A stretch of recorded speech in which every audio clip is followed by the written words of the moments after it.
జై శ్రీమన్నారాయణ. అందరికీ నమస్తే. అడియన్ సింహాద్రి రామానుజదాస్. ఇవాళ వీడియోలో టాపిక్ ఏంటంటే నా దగ్గర ఉండే పూజా సామాగ్రి ఏమేమి ఉన్నాయి, నేను నిత్యం మా దగ్గర ఉన్న స్వామివారికి ఏమేమి వాడతాను అనేది ఈ వీడియోలో మీకు చూపించబోతున్నాను.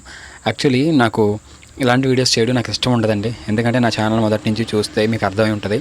కానీ ఇప్పుడు ఎందుకు చేస్తున్నాను అంటే కొన్ని అనివార్య కారణాల వల్ల ఇటువంటి వీడియోలు చేయాల్సి వస్తుంది. అంటే ఛానల్కి కొంచెం రీచ్ కోసం అని చెప్పొచ్చు, డైరెక్ట్గా చెప్తున్నాను. నా ఛానల్ కొంచెం రీచ్ కోసం ఎప్పటి నుండో మన ఛానల్లో వీడియోలు పెడుతూనే ఉన్నాను. రీచ్ కోసం ఇటువంటి వీడియోస్ చేయాల్సి వస్తుంది. సో అందులో భాగంగా ఇటువంటి వీడియోలు అనమాట. మళ్ళీ కొన్ని రోజులు పోయిన తర్వాత నార్మల్ వీడియోస్ అన్నీ వస్తూ ఉంటాయి.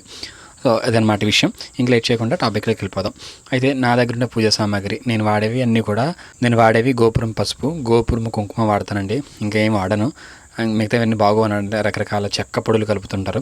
తర్వాత ధూపానికి నేను వాడేవి ఉన్నాయి కదండి, ఇవి రేర్గా వాడతాను. ఎప్పుడన్నా ఇల్లంతా శుభ్రం చేసినప్పుడు, శుక్రవారం శనివారం మాత్రమే, లేదా సోమవారికి అభిషేకం చేసినప్పుడు, ఇలాంటి ఏకాదశి టైంలో మాత్రమే వాడతాను. మిగతా టైంలో చిన్నవి ఉన్నాయి కదా, అగరబత్తి వాడతాను. ఇప్పుడు మీకు చూపించేవి రీసెంట్గా తీసుకున్నానండి. ఇది వరకు ఇది వాడేవాడిని కాదు. నేను అగరబత్తి వాడాను, అంబిక లేదంటే సంపెంగ ఫ్లేవర్ ఉంటాయి కదా, అవి వాడేవాడిని. ఇప్పుడు రీసెంట్గా కొత్త ప్యాక్ తీసుకున్నాను, అదొకటి. తర్వాత ఒత్తుల విషయానికి వచ్చేసరికి ఇవండి. శ్రీ వైష్ణవ సాంప్రదాయంలో ఇలా 2 ఒత్తులు కలిపి ఒక ఒత్తుగా వేస్తారు. ఇదివరకు అయితే 3 ఒత్తులు కలిపి ఒక ఒత్తుగా వేసామని దీని గురించి నా ఛానల్లో వీడియో కూడా చేశాను ఇప్పుడు ఒక 2 ఏళ్ల కిందట, ఎటువంటి దీపం పెట్టాలి అనే టాపిక్ మీద. సో మొత్తానికి ఇదనమాట. తర్వాత వచ్చేసి ఆర్త కర్పూరం, ఈ స్వామికి ఆరతి ఇస్తాం కదా, అవి నేను చిన్న బాక్సులు డబ్బాలో పెట్టుకుంటాను. నా దగ్గర ఇది ఒక్కటే, ఇవి మీకు చూపించే బాక్స్ మాత్రం డైలీ వాడేదండి. ఇంకోటి ఉన్నాయి ఎక్కువ స్టోర్ చేసుకునేది, తర్వాత చూపిస్తున్నది. ఇదేంటంటే గంధం అనమాట, గోదర్బార్ వాళ్ళది గంధం వాడతాను. ఇది డైలీ వాడనండి. నాకు గంధం చెక్క, గంధపు సానా ఉన్నాయి 2 కూడా, అవి మాత్రం వాడతాను. ఇది రేర్గా ఎప్పుడైనా ఊరు వెళ్ళినప్పుడు, అనివార్య కారణాల సందర్భాల్లో, కుదరలేనప్పుడు, అలాంటి సందర్భాల్లో అది కూడా పరమతులకి వాడడానికి మాత్రమే ఈ గంధాన్ని వాడతాను. స్వచ్ఛమైన చందనం అంటారు కానీ నాకు ఎందుకో అట్లా అనిపించదు. సో అది పొడి పొడిగా ఉంటుంది కదా, ఏం కలిపారో అనిపిస్తుంటుంది. సో తర్వాత ఇవి వచ్చేసి పచ్చకర్పూరం. ఇది ఓన్లీ శుక్రవారం శనివారం మాత్రమే స్వామికి ఈ కర్పూరంతో హారతి ఇస్తాను, మిగతా టైంలో ఇవ్వను. ఆల్రెడీ పచ్చకర్పూరంతో స్వామివారికి నామం ఎలా పెట్టాలి అనేది కూడా మన ఛానల్లో వీడియో చేసి పెట్టాను, చూడలేకపోతే డిస్క్రిప్షన్లో పెడతాను, చూడండి. తర్వాత వచ్చేసి చిన్న బాక్సులు ఉన్నాయి కదా, దీంట్లో ఏంటంటే తీర్థం పొడి కలుపుకొని పెట్టుకుంటాను అనమాట. ఇప్పుడు ఒకేసారి దంచుకుంటాం కదా, యాలకులు, లవంగాలు, జాజికాయ, జాపత్రి ఇవన్నీ వేసి దంచి పచ్చకర్పూరం వేస్తాం కదా, అది సోమవారికి వాడతాం. అది అయిపోయింది, అది మళ్ళీ చేసి పెట్టుకోవాలి. సో ఇది వచ్చేసి అక్షంతలు వాడేవండి ఇదివరకు. ఎప్పుడైనా మనం అంటే శ్రీ వైష్ణవ సాంప్రదాయం రాకముందు అట్లా అక్షంతలు ఉండేవి. సో ఇప్పుడు ఆ శ్రీ వైష్ణవ సాంప్రదాయంలో అక్షంతలు వాడడం కాబట్టి అది ఖాళీగా ఉండిపోయింది. సో ఇవన్నమాట నా పూజా సామాగ్రి. ఇంకా తర్వాత వచ్చేసి స్వామివారికి అభిషేకం చేసినప్పుడు కానీ, ఇలా తిరుమంజనం చేసినప్పుడు కానీ వాడే ధూప్ స్టిక్స్ అని ఆ బాక్స్లో ఉంటాయి. ఒక అగ్గిపెట్టి అండి ఇది. నేను ఇవే వాడతాను. ఈ అగ్గిపెట్టితో ఒక అగరబత్తి కానీ, ఆ ధూప్ స్టిక్స్ కానీ వెలిగించి దీపాన్ని వెలిగించుకోవడానికి ఒక అగ్గిపెట్టి. తర్వాత వచ్చేసి స్వామివారికి నామం పెట్టేది తిరుమణి, శ్రీచూర్ణం ఈ బాక్సులు ఉంటాయి. అలాగే స్వామివారికి సంబంధించిన బ్రష్లు, అలాగే స్వామివారికి బొగ్గు చుక్క పట్టడానికి కాటికి కూడా ఇదే బాక్సులో పెట్టుకుంటారు. ఇది డైలీ వాడను, కాకపోతే ఇందులో పెట్టుకుంటే కంఫర్ట్ అనిపించింది, అందుకే ఇందులో పెట్టుకున్నాను. శ్రీచూర్ణం, తిరుమణి, అలాగే వాటికి 2 బ్రష్లు. ఇవి శ్రీలక్ష్మి గారిని చూసే కాఫీ కొట్టాయని చెప్పొచ్చు. ఇదివరకైతే నేను పచ్చకర్పూరం నామం పెట్టాను, ఇప్పుడు అది పెట్టట్లేదు. రేర్గా ఎప్పుడైనా చూసి పెట్టాలి. ఎందుకు పెట్టట్లేదు అంటే స్వామివారికి మన శ్రీ వైష్ణవ సాంప్రదాయంలో పచ్చకర్పూరం పెట్టకూడదు అని చెప్పేసి ఒకరు చెప్పారు. కాకపోతే మరి వెంకటేశ్వర స్వామికి పెడతారు కదా, నేను కొంచెం దాని గురించి డీటెయిల్గా తెలుసుకొని ఆ తర్వాత మళ్ళీ ఫాలో అవుతాను. దీంట్లో అన్ని స్వామివారి అలంకారం సామాన్లు ఉంటాయి, అవన్నీ కొన్ని తీసేసాను మొన్న. అంటే ఎందుకంటే స్వామివారి ఆభరణాలన్నీ ఈ బాక్స్లో ఉంటాయి, కానీ ఇప్పుడు తీసేసాను. ఎందుకంటే అట్లా కూడా ఐరన్ కలుస్తుంది, ఐరన్ ఉన్నవి పూజ గదిలో వాడకూడదు అని చెప్పేసి చెప్తున్నారు. అలాగే శ్రీలక్ష్మి గారు కూడా చాలా వీడియోలు చేశారు. సో నేను తర్వాత టెస్ట్ చేసి చూశాను, స్వామివారి వేసే జ్యువెలరీస్లో కూడా కొన్ని ఇంట్లో ఐరన్ కలుస్తుంది.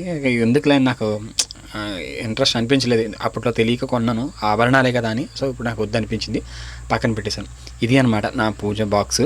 ఈ బాక్స్లో ఇంతకన్నా ఇంకేం ఉండవు. సో తర్వాత కిందది ఈ పెద్ద బాక్స్లో ఏముంటుంది అంటే స్వామివారి వాడుకునే దీపారాధన నూనె. ఇది కొబ్బరి నూనె అండి. నేను 4 లీటర్లు అలాంటి 4 కేజీలు అంటారు కదా, సో అలా 4 కేజీలు ఒకేసారి తెచ్చేసుకొని ఇంకో బాటిల్ ఉంటుంది, ఆ బాటిల్ నుంచి ఈ బాటిల్కి ఇలా 3 బాటిల్స్ పెట్టుకుంటాను. ఈ బాటిల్లో పెట్టుకుంటా. ఇది అయిపోగానే మళ్ళీ ఇంకో దాంట్లో తెచ్చి దీంట్లో ఫుల్ చేసుకుంటా. ఇది చందనము, అలాగే చందనపు సాన, ఈ 2 తిరుమలలో తీసుకున్నానండి.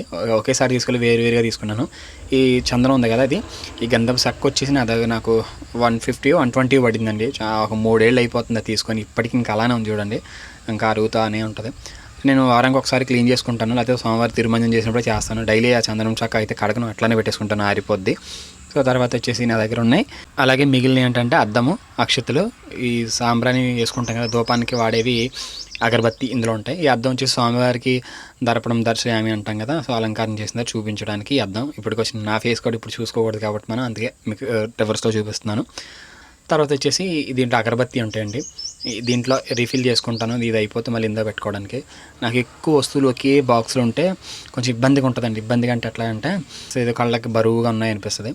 ఈ ఈ ఒత్తులు వచ్చేసి స్వామివారికి శనివారం పంచహారతి ఇస్తాను, దానికి వాడుకోవడానికి అవి. తర్వాత అక్షతలు ఇది వరకు ఉండే ఎప్పుడైనా యూజ్ అవుతాయి కదా, ఎందుకు పాడేయడం ఎందుకు అని అలా పక్కన పెట్టుకున్నాను. ఇవండి, ఇంతకు మించి నా దగ్గర ఏమీలో స్వామివారు డైలీ వాడే వస్తువులు ఇవే అనమాట. డైలీ అంటే నేను ఆరాధనకి వాడే వస్తువులు, ఇంతకుమించి ఏం లేవు. ఇది నేను డైలీ వాడే పూజ సామాగ్రి. ఇవి కాకుండా ఇంకా ఉన్నాయండి, అంటే మీకు ఇక్కడ కొన్ని చూపిస్తున్నాను కదా, అంటే ఇంకా ఉన్నాయంటే వేరే కాదు, అంటే మీకు కొన్ని చూపిస్తున్నాను. ఇట్లా రీఫిల్ చేసుకోవడం మళ్ళీ అక్కడ పెట్టుకుంటాను ప్యాకింగ్లో అనేది ఇంకో సంచి ఉంటుంది, ఆ సంచిలో పెట్టుకుంటాను. ఎందుకంటే నేను వేరే వర్క్ పర్పస్ మీద వేరే దగ్గర ఉంటున్నాను. సో ఫ్యామిలీతో ఉంటున్నాను, బట్ బ్యాచులర్ లైఫ్ లాంటిది అనమాట. అందుకని నా పూజ మందిరం కానీ, నా ఇల్లు కానీ, నా రూమ్ కానీ ఏం చూపించట్లేదు. మీకు ఎంతవరకు అవసరమో ఎవరికైనా అంతవరకు చూపిస్తున్నాను. సో ఇంతే సరిపోతాయి పూజ సామాగ్రి. ఎక్కువ రకరకాల ఆర్భాటాలు అవేమొద్దు. సో చెప్పిన సంచి ఈ సంచిలో ఉంటాయి. ఈ సంచిలో ఉన్నవన్నీ పార్ట్ 2లో చూపిద్దాం అనుకుంటున్నాను. చాలా ఉన్నాయి కొన్ని వస్తువులు, అవన్నీ కూడా తగ్గించుకుంటే ఎంత తగ్గించుకుంటే మన ఆరాధనలో అంత మంచిది. ఇవన్నీ ఏంటి అనేది పార్ట్ 2 వీడియోలో చూపిస్తాను. ఈ వీడియో మీకు ఏమనిపించింది అనేది నాకు కామెంట్ సెక్షన్లో కామెంట్ చేయండి, నేను తెలుసుకుంటాను మీ అభిప్రాయాన్ని. అండ్ అలాగే ఈ వీడియో నచ్చితే తప్పకుండా లైక్ చేయండి. మరొక వీడియోతో మళ్ళీ మిమ్మల్ని కలుస్తాను. అంతవరకు సెలవు. జై శ్రీమన్నారాయణ. కృష్ణ.